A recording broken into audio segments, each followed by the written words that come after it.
ನನ್ನೆಲ್ಲ ಕೇಳುಗ ಮಿತ್ರರಿಗೆ ನಮಸ್ಕಾರ. ಧರ್ಮಶ್ರೀಯ 16ನೆಯ ಸಂಚಿಕೆಗೆ ಎಲ್ಲರಿಗೂ ಸ್ವಾಗತ ಸುಸ್ವಾಗತ.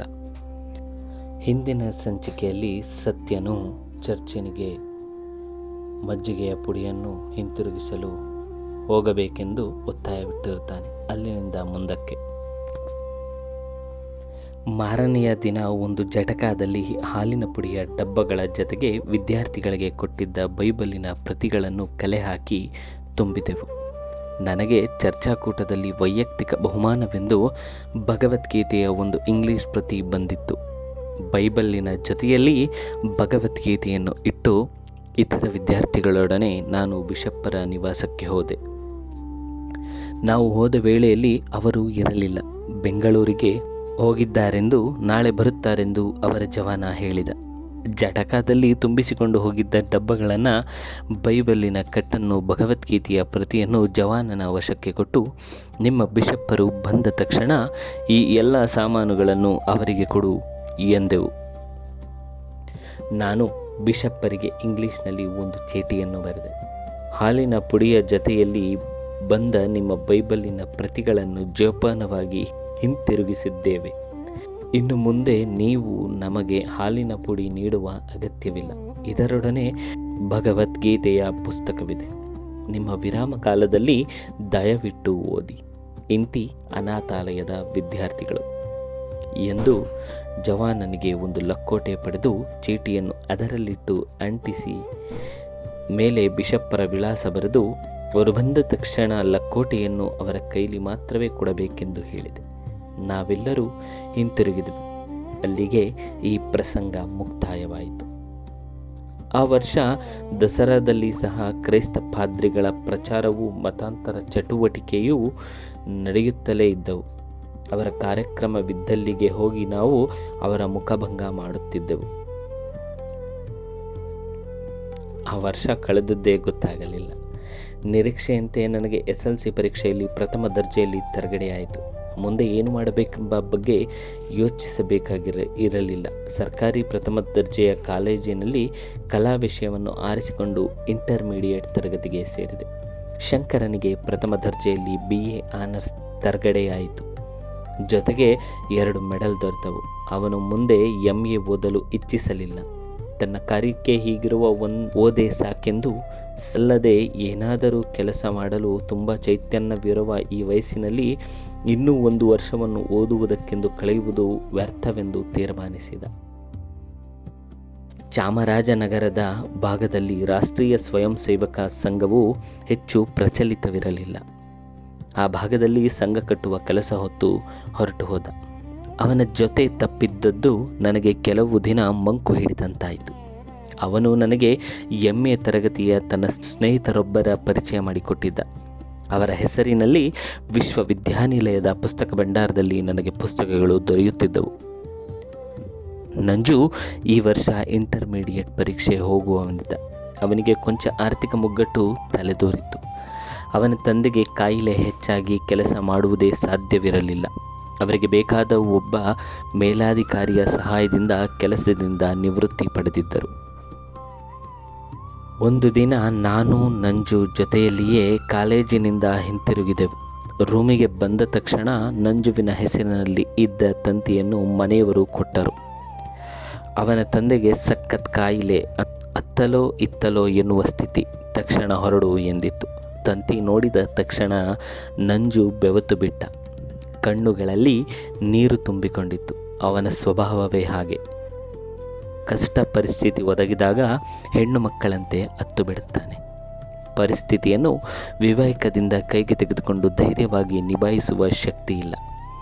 ನನ್ನ 2 ಕೈಗಳನ್ನು ಹಿಡಿದುಕೊಂಡು ಅಳುವುದಕ್ಕೆ ಪ್ರಾರಂಭಿಸಿದ.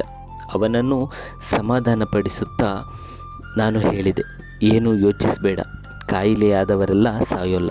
ಅವರಿಗೆ ಇಷ್ಟು ಹೊತ್ತಿಗೆ ಗುಣವಾಗಿರಬಹುದು. ಈಗ ಸಂಜೆಯ ರೈಲಿಗೆ ಅರಸೀಕೆರೆಗೆ ಹೋಗೋಣ. ನಾನು ಬರ್ತೀನಿ. ಅಲ್ಲಿಂದ ಇಬ್ಬರು ನಡ್ಕೊಂಡು ಬಿಳಲಕೆರೆಗೆ ಹೋಗೋಣ. 10 ಮೈಲಿ ಆಗುತ್ತೆ.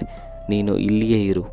ನನ್ನ ಒಬ್ಬ ಸ್ನೇಹಿತನ ಹತ್ತಿರ ದಾರಿಯ ಖರ್ಚಿಗೆ ದುಡ್ಡು ಇಸ್ಕೊಂಡು ಬರ್ತೀನಿ. ಅರಸೀಕೆರೆ ಸೇರುವ ವೇಳೆಗೆ ರಾತ್ರಿ 11 ಗಂಟೆಯಾಗಿತ್ತು.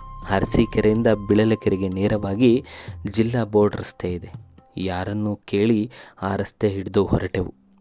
ಮಬ್ಬು ಬೆಳದಿಂಗಳಾಗಿದ್ದುದರಿಂದ ದಾರಿ ಕಾಣಿಸುತ್ತಿತ್ತು. ನಾನು ದಾರಿಯುದ್ದಕ್ಕೂ ನಂಜುವಿಗೆ ಸಮಾಧಾನ ಹೇಳುತ್ತಲೇ ಇದ್ದೆ. ಅವನು ಅಸ್ತಮ ಕಾಯಿಲೆಯ ವಿಷಯವಾಗಿ ತಿರುಗಿಸಿ ಪ್ರಶ್ನೆ ಮಾಡುತ್ತಿದ್ದ. ಅದು ಅಂತಹ ದೊಡ್ಡ ಕಾಯಿಲೆಯೇ ಅಲ್ಲ ಎಂದು ನನಗೆ ತಿಳಿಯದ, ಆದರೂ ಅದರ ಸ್ವರೂಪ, ಲಕ್ಷಣ, ಪರಿಣಾಮಗಳನ್ನು ನಾನು ಹೇಳುತ್ತಿದ್ದೆ. ಬೆಳಲಕೆರೆ ತಲುಪುವ ವೇಳೆಗೆ ರಾತ್ರಿ 2 ಗಂಟೆಯಾಗಿತ್ತು. ಮನೆಯ ಎದುರಿಗೆ ಸಣ್ಣದಾಗಿ ಬೆಂಕಿ ಉರಿಯುತ್ತಿತ್ತು. ತಾಯಿ ಜಗುಲಿಯ ಮೇಲೆ ಕುಳಿತು ತಲೆ ತಗ್ಗಿಸಿ ಅಳುತ್ತಿದ್ದಳು. ನಂಜು ಹೋಗಿ ಅವರ ಹತ್ತಿರ ಕುಳಿತ. ಮಗನನ್ನು ತಬ್ಬಿಕೊಂಡು ಅವರು ಗೋಳಿಡಲು ಪ್ರಾರಂಭಿಸಿದರು. ರಾತ್ರಿ 8 ಗಂಟೆಯಲ್ಲಿ ಪ್ರಾಣಪಕ್ಷಿ ಹಾರಿತಂತೆ. ಮರುದಿನದ ಕೆಲಸ ಕಾರ್ಯಗಳನ್ನೆಲ್ಲ ನಾನೇ ಮುಂದೆ ನಿಂತು ಮಾಡಿದೆ. ಶಾಸ್ತ್ರ ಸಂಬಂಧದ ವಿಷಯ ನನಗೆ ಏನೂ ತಿಳಿಯದು. ಆ ಊರಿಗೆ ಹೊಸದಾಗಿ ಬಂದಿದ್ದ ಒಬ್ಬ ಬ್ರಾಹ್ಮಣ ಮೇಸ್ಟರ್ ಇದ್ದರು. ಅವರ ಪಕ್ಕದ ಊರಿಗೆ ಹೋಗಿ ಜೋಯಿಸರು ಮತ್ತು ಶವ ಹೊರುವವರನ್ನು ಕರೆತಂದರು. ನನ್ನನ್ನು ಬಿಟ್ಟರೆ ಆ ಮನೆಯಲ್ಲಿ ಧೈರ್ಯವಾಗಿ ಯಾವ ಕೆಲಸ ಮಾಡುವವರೂ ಇಲ್ಲ. ಶವವು ಬೂದಿಯಾಗಿ ನಾವು ಮನೆಗೆ ಬರುವ ವೇಳೆಗೆ ಮಧ್ಯಾಹ್ನ 3 ಗಂಟೆ ಆಗಿತ್ತು. ಹಿಂದೂ ಸಮಾಜದಲ್ಲಿ ಯಾವ ಕೆಲಸಕ್ಕೆ ಹಣ ಒದಗದಿದ್ದರೂ ಇಂತಹ ಸಮಯದಲ್ಲಿ ಯಾವ ಪುಣ್ಯಾತ್ಮರಾದರೂ ಸಹಾಯಕ್ಕೆ ಮುಂದೆ ಬಂದೇ ಬರುತ್ತಾರೆ. ಅದೇ ಊರಿನ ಒಬ್ಬ ಗೌಡರು ನಂಜುವಿನಿಂದ ಕಾಗದ ಬರೆಸಿಕೊಂಡು 300 ರೂಪಾಯಿ ಕೊಟ್ಟರು. ಅರಸೀಕೆರೆಗೆ ಹೋಗಿ ಸಾಮಾನು ತರುವುದರಿಂದ ಹಿಡಿದು ಅಡಿಗೆ ಮನೆಯ ಒಳ ಕೆಲಸದವರೆಗೂ ನಾನು ಮುಂದೆ ನಿಂತು ಮಾಡಿದೆ. ಆ ಮನೆಯ ಚಾಲಕ ಶಕ್ತಿ ಸಂಪೂರ್ಣವಾಗಿ ನಿಂತು ಹೋದಂತೆ ಕಾಣುತ್ತಿತ್ತು.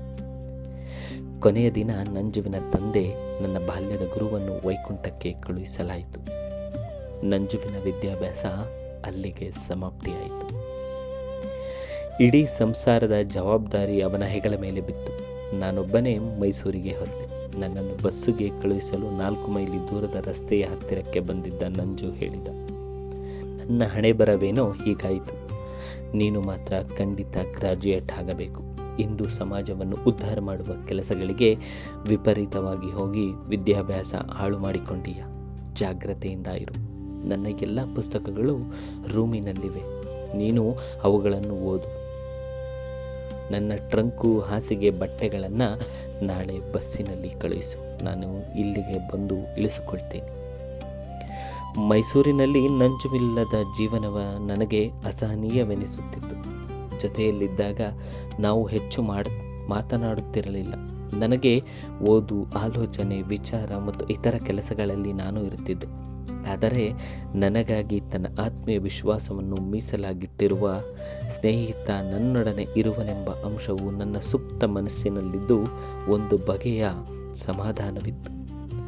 ನಾನು ಚರ್ಚಾ ಸ್ಪರ್ಧೆಗಳಲ್ಲಿ ಭಾಗವಹಿಸಿ ಬಹುಮಾನ ರೂಪಕವಾಗಿ ಬೆಳ್ಳಿಯ ಬಟ್ಟಲುಗಳನ್ನು ತಂದ ಪ್ರತಿ ಸಲವೂ ಅವನು ಸಂತೋಷಪಡುತ್ತಿದ್ದ, ಹೆಮ್ಮೆ ಪಡುತ್ತಿದ್ದ. ನನ್ನ ಓದು, ಬೌದ್ಧಿಕ ಬೆಳವಣಿಗೆಯ ವಿಷಯದಲ್ಲಿ ಪ್ರೋತ್ಸಾಹಿಸುತ್ತಿದ್ದ. ಅವನು ಮಡಿವಂತ ಮನೋಭಾವವನ್ನಾಗಲಿ ಆಚರಣೆಗಳನ್ನಾಗಲಿ ನಾನು ಮೆಚ್ಚುತ್ತಿಲ್ಲವಾದರೂ ಅವನ ನಿಷ್ಕಲ್ಮಶ ಪ್ರೇಮವನ್ನು, ಅಂತಃಕರಣವನ್ನು ಗುರುತಿಸಿದೆ. ಈಗ ಅವನಿಲ್ಲದ ಕೊಠಡಿಯಲ್ಲಿರುವುದು ಬೇಸರವೆನಿಸುತ್ತಿದೆ. ಕಾಲೇಜಿನ ತರಗತಿಯಲ್ಲಿ ಹೊತ್ತು ಕಳೆಯುವುದರಲ್ಲಿಯೂ ಇತ್ತೀಚೆಗೆ ನನ್ನ ಕ್ರಮ ಬದಲಾಯಿಸಿತ್ತು. ಎಷ್ಟೋ ಜನ ಉಪನ್ಯಾಸಕರ ಪಾಠವೂ ನಿರ್ಜೀವವಾಗಿ ತೋರುತ್ತಿತ್ತು. ಕಾಲ ಕಳೆಯಲು ತರಗತಿಯ ಕಟ್ಟಕಡೆಯ ಡೆಸ್ಕಿನ ಮೇಲೆ ಕುಳಿತು ಇತರ ಪುಸ್ತಕಗಳನ್ನು ಓದುತ್ತಿದ್ದೆ. ನನ್ನನ್ನು ಯಾವ ಉಪನ್ಯಾಸಕರು ಕೇಳುತ್ತಿರಲಿಲ್ಲ. ನನ್ನ ಈ ಅಭ್ಯಾಸವು ಚೆನ್ನಾಗಿ ಪಾಠ ಹೇಳುವ ಉಪನ್ಯಾಸಕರ ತರಗತಿಯಲ್ಲಿಯೂ ಮುಂದುವರಿಯುತ್ತಿತ್ತು. ನಮ್ಮ ಕಾಲೇಜಿಗೆ ಹೊಸದಾಗಿ ಇತಿಹಾಸದ ಉಪನ್ಯಾಸಕರಾಗಿ ಒಬ್ಬ ಯುವಕರು ಬಂದರು. ಹೆಸರು ದೇವಪ್ರಸಾದ್ ಎಂದು. ಒಳ್ಳೆಯ ಎತ್ತರ ಮತ್ತು ಮೈಕಟ್ಟಿನ ವ್ಯಕ್ತಿ.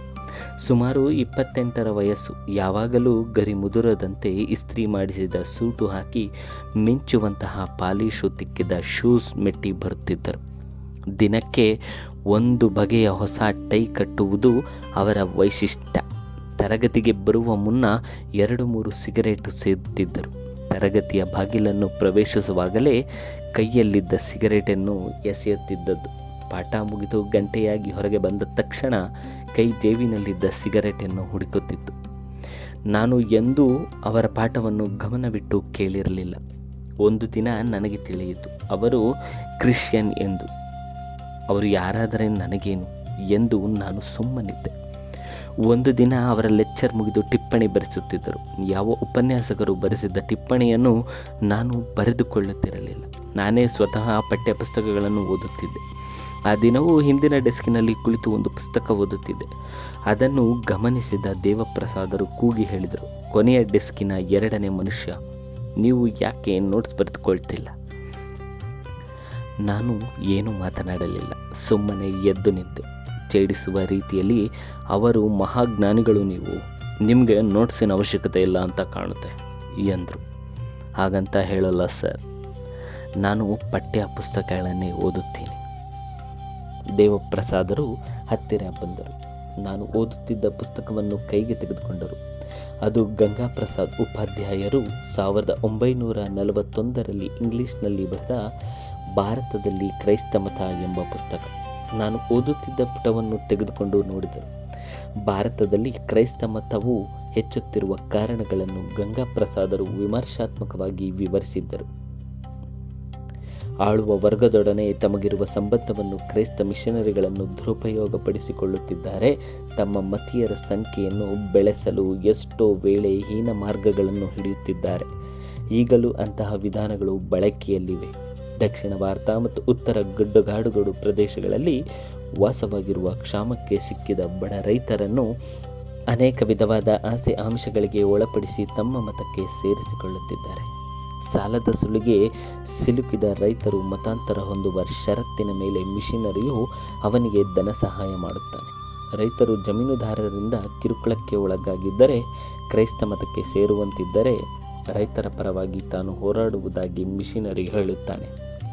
ಒಬ್ಬ ಹಿಂದೂ ಪಂಡಿತನನ್ನು ಮಿಷನರಿ ವಿರೋಧಿಸಿದರೆ ಆ ಪಂಡಿತನನ್ನು ಸರ್ಕಾರದಿಂದ ಶಿಕ್ಷಿಸುವುದಾಗಿ ಅವನು ಹೆದರಿಸುತ್ತಾನೆ, ಏಕೆಂದರೆ ಸರ್ಕಾರವೇ ಅವರದ್ದಾಗಿದೆ. 1-2 ನಿಮಿಷ ಆ ಪುಸ್ತಕವನ್ನು ತಿರುಗಿಸಿ ನೋಡಿದ ನಂತರ ದೇವಪ್ರಸಾದರು ತರಗತಿಯಲ್ಲಿ ನೀವು ಇದನ್ನು ಓದುತ್ತೀರೋ ಎಂದು ಕೇಳಿದರು. ನಾನು ಮೌನವಾಗಿದ್ದೆ. ಪುಸ್ತಕವನ್ನು ನನಗೆ ಹಿಂತಿರುಗಿಸಿ ಕೊಟ್ಟು ಅವರು ಇತರ ವಿದ್ಯಾರ್ಥಿಗಳಿಗೆ ಟಿಪ್ಪಣಿ ಬರೆಸುವುದನ್ನು ಮುಂದುವರಿಸಿದರು. ಆ ದಿನದಿಂದ ಅವರು ಯಾವ ವಿಷಯಕ್ಕೂ ನನ್ನನ್ನು ಪ್ರಶ್ನಿಸುತ್ತಿರಲಿಲ್ಲ.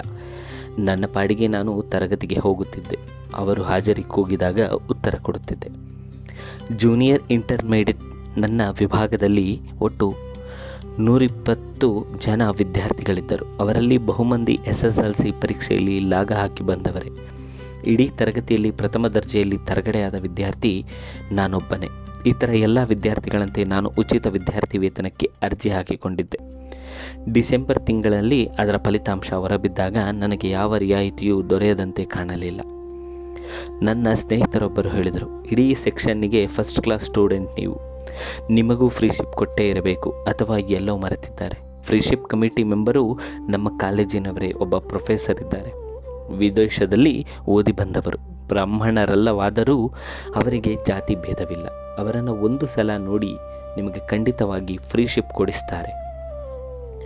ಆ ದಿನ ಸಂಜೆ ಪ್ರೊಫೆಸರ್ ಮನೆಗೆ ಹೋದೆ.